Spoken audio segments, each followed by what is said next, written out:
And now I'm going to go on the other side and defend them, okay?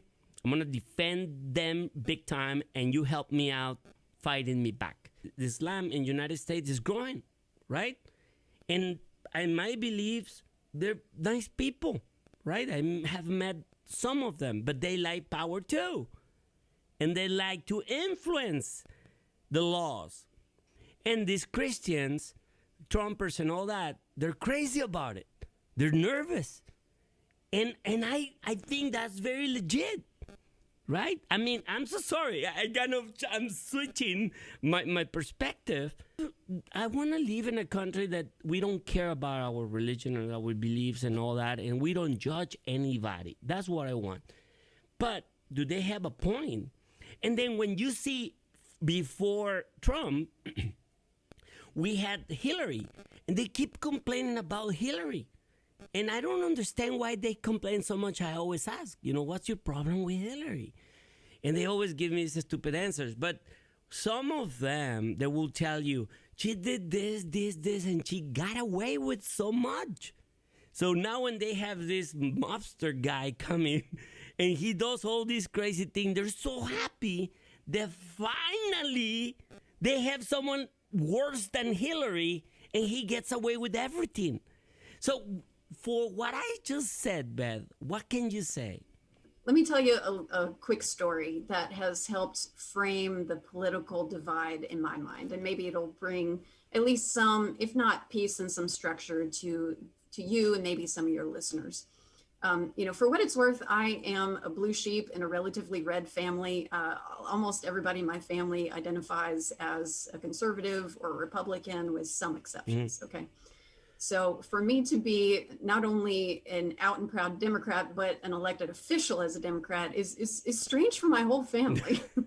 I remember years ago, probably about 15 years ago, actually I take it back. It was more like 13 years ago when Obama was first elected. My own father, who is a well-established member of the Republican Party, had told me about this author who had a theory about what defines the two parties. And we talk about them as Republican Democrat. You could also talk about them as the liberal versus conservatives, because sometimes the name of the party changes. So think of them as more like the Liberal Party versus the Conservative Party. And right now the liberals are the Democrats and conservatives are the Republicans. But that could change. That can change. Right? Yeah, they can move. Yep. It has changed. It has with changed, Kennedy right? and. Mm-hmm.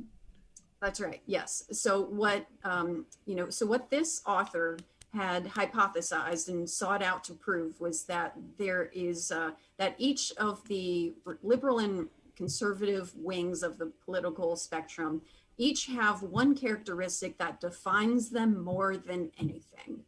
And what this author had posited was that the number one thing that defines conservatives, the number one characteristic that they value more than anything, is loyalty. Loyalty.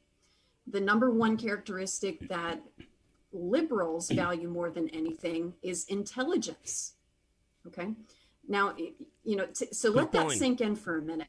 Let that sink in for a minute. And here's my own father, a conservative, telling me, a liberal, that I value intelligence and he values loyalty. And of course, I'm sitting over here thinking, like, I would rather value intelligence all day long. No. But of course I think that because I'm a liberal. Both are good. But there is both are right. Important. There is and there is evolutionary benefits to valuing loyalty, because remember, in the arc of human history, we are a very tribal species, to where loyalty could be the difference between life or death for any individual member of the tribe.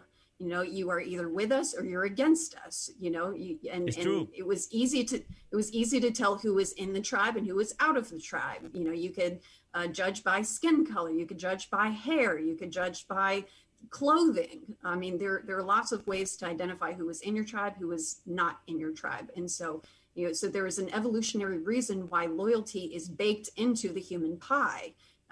Because that is how we survived for many years. Intelligence, on the other hand, is something that we also use to thrive, but it's something that we also use to progress, in terms of creating new and better tools, new and better medicine, new and better science.